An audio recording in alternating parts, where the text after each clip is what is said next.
చూస్ country delight, live better. ఇప్పుడే country delight యాప్ని download చేసుకోండి.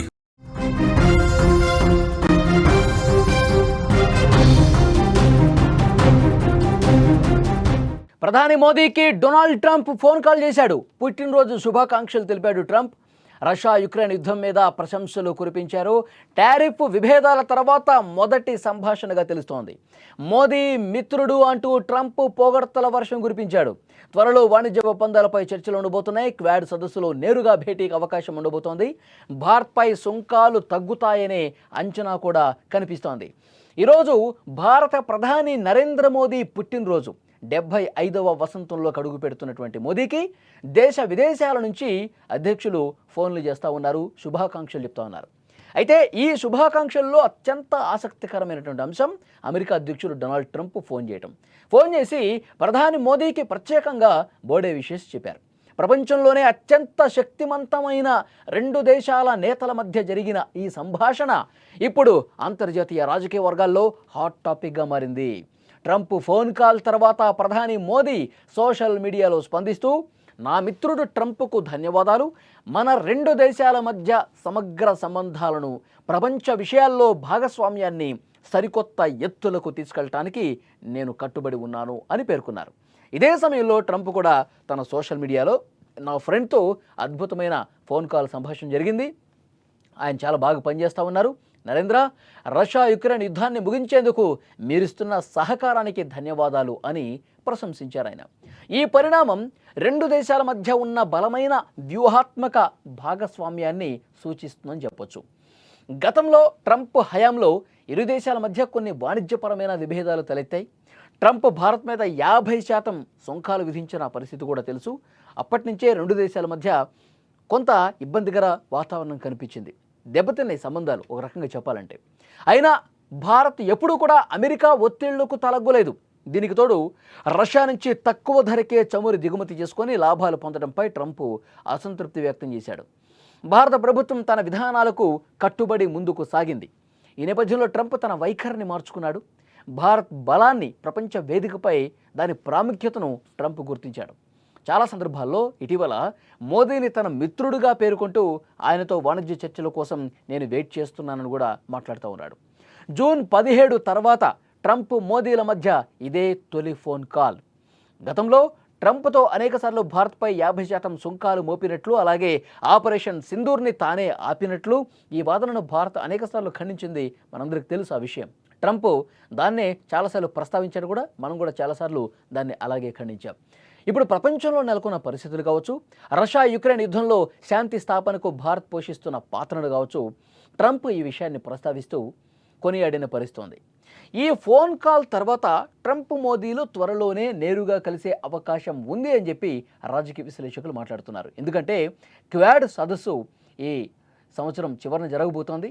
ఆ సదస్సుకు నేరుగా డొనాల్డ్ ట్రంపే హాజరు కాబోతున్నట్టుగా తెలుస్తోంది.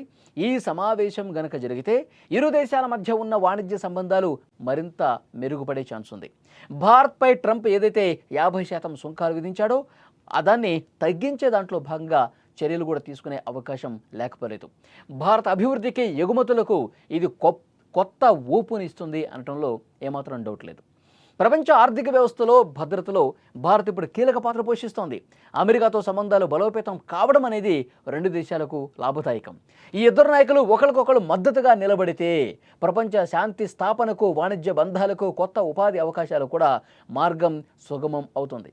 ప్రపంచవ్యాప్తంగా ఉన్న భారతదేశ ప్రాముఖ్యతను ఈ ఫోన్ కాల్ మరోసారి ప్రపంచానికి చాటి చెప్పింది.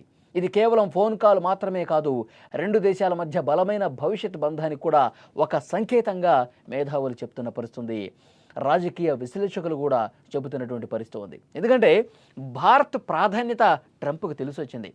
భారత్ ప్రపంచంలో ఎలాంటి ముఖ్యమైనటువంటి పాత్ర పోషిస్తుంది, భారతదేశాన్ని మనం వదులుకుంటే, భారత్ని మనం కోల్పోతే అది అమెరికాకే నష్టం అని చెప్పి డొనాల్డ్ ట్రంప్కి అమెరికాలో ఉన్నటువంటి రాజకీయ విశ్లేషకులు, అమెరికాలో ఉన్నటువంటి ఆర్థిక మేధావులు వీళ్ళందరూ కూడా చాలా స్పష్టంగా ఒక హెచ్చరికను పంపించారు. మీరు మోదీతో కయ్యానికి దూకుతున్నారు, మీరు భారత్తో సంబంధాలని పూర్తిగా డల్ అయిపోతున్నాయి మీ వల్ల. ఇది భారత్కు నష్టం కాదు, అమెరికా కూడా తీరని నష్టం. కొన్ని దశాబ్దాల పాటు భారత్తో ఉన్నటువంటి ఒక వ్యూహాత్మక బంధాన్ని, బలోపేతమైనటువంటి ఈ సంబంధాల్ని గత అధ్యక్షులు చాలా అద్భుతంగా ఈ దేశంతో ఫ్రెండ్షిప్ చేసి మంచి సంబంధాలను నెరిపితే మీరు దాన్ని కేవలం ఒక్కటంటే ఒక్క రోజులో మీరు ధ్వంసం చేసేస్తున్న పరిస్థితుంది. ఇది అమెరికాకి తీవ్ర నష్టం కలగజేసే పరిస్థితి ఉందని కూడా హెచ్చరించిన సిచ్యువేషన్ ఉంది. అమెరికాలో ఉన్నటువంటి ప్రముఖ వాణిజ్యవేత్తలు కూడా ఆయన సీఈఓలతో మీటింగ్ పెట్టినప్పుడు ఇదే విషయాన్ని చెప్పారు. 140 కోట్ల మంది ప్రజలు ఉన్నటువంటి భారతదేశంతో మనకు కూడా అక్కడ వ్యాపార సంబంధాలు ఉన్నాయి. అక్కడి నుంచి ఇక్కడికి వచ్చినటువంటి మేధావులు మన దేశం కోసం పనిచేస్తూ ఉన్నారు. కాబట్టి మనం భారత్తో శత్రుత్వం పెంచుకుంటే అది భారత్ కంటే కూడా అమెరికాకి తీరని నష్టం. అదొక్కసారి మీరు గుర్తుపెట్టుకోండి, ఒక్కసారి మీరు పునరాలోచించండి అని చెప్పి ఆ రోజు చాలామంది మేధావులు డొనాల్డ్ ట్రంప్కి హెచ్చరించిన పరిస్థితి ఉంది. సో డెఫినెట్గా అందుకే ఆయన యూటర్న్ తీసుకున్నారు. ఎప్పుడైతే చైనాలో తియాంజింగ్లో 3 దేశాల అధినేతలు అక్కడ మాట్లాడుకున్నారో, చైనా, రష్యా, భారత్కి సంబంధించి, అది చూసిన తర్వాత ఒక వెన్నులో వణుకు మొదలైంది డొనాల్డ్ ట్రంప్కి. త్రిశక్తి కూటమి, ఈ 3 దేశాల అద్భుతమైనటువంటి శక్తివంతమైనటువంటి కూటమి ఏర్పడితే అగ్రరాజ్యం హోదా కోల్పోయే పరిస్థితి ఉంటుంది భవిష్యత్తులో.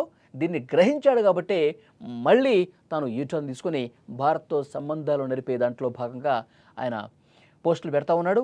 తన సోషల్ మీడియా ప్లాట్ఫామ్ ట్రూత్ సోషల్లో వరుసగా ఈ విధమైనటువంటి సానుకూల పోస్టులు పెట్టడానికి రీజన్ అదే. మళ్ళీ బంధాలను ఏ విధంగా బలోపేతం చేసుకోవాలి కాబట్టి క్వాడ్ సదస్సు జరగబోతుంది, భారత్లో జరగబోతుంది. ఆ క్వాడ్ సదస్సుకు హాజరై మోదీతో, భారత్తో తన సంబంధాలు మళ్ళీ పదిలం చేసుకోవాలని చెప్పి మాట్లాడుకుంటున్న పరిస్థితి. అందుకే వాస్తవాలు తెలిసి వచ్చాయి కాబట్టి, భారత్ బలం తెలిసొచ్చింది కాబట్టి, భారత్తో పెట్టుకుంటే మనకి నష్టం అని తెలిసొచ్చింది కాబట్టి, ఇప్పుడు మళ్ళీ కూడా భారత్తో సంబంధాలు మొదట్లో ఏవైతే ఉన్నాయో దాన్ని పదిలపరుచుకోవటానికి, పునరుద్ధరించుకోవటానికి డొనాల్డ్ ట్రంప్ అడుగులు వేస్తున్నట్టుగా ఈ ఆయన ట్వీట్లను మనం అర్థం చేసుకోవాలి.